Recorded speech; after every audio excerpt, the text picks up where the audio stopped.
nandito ako sa Danau. Ito po,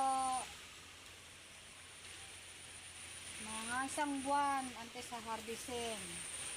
Ito po na harvestin namin. Tatanim namin to. Tapos, pag sinog, yun, gagarabin namin. Okay. Ganon.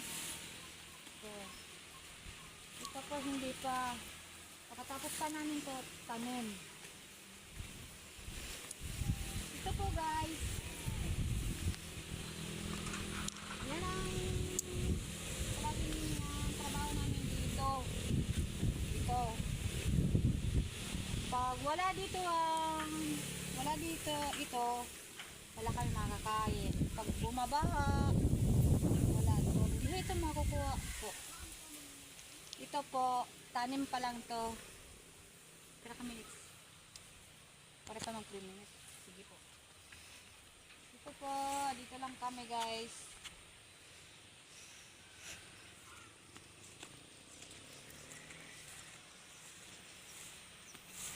Yan po, palaging ginagawa namin. Pag walang tanim, walang makakain. Pag palaging umuulan, yun po, wala. Yun lang po. Tapos, yun, ang hirap ng buhay dito sa Samar po. Yun lang po,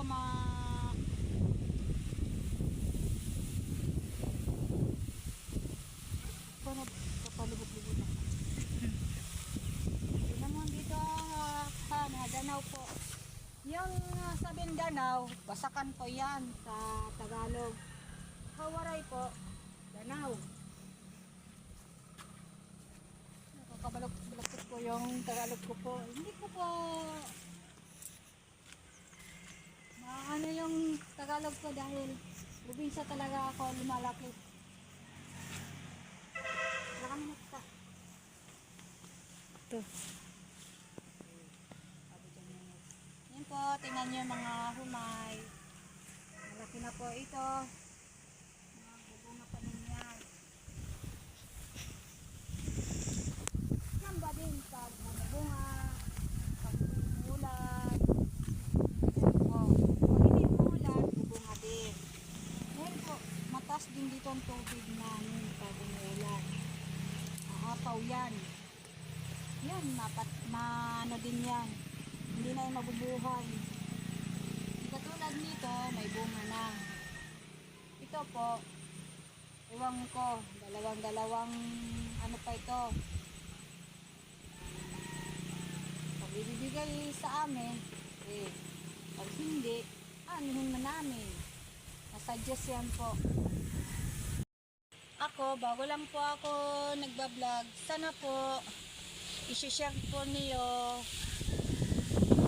Tapos like po.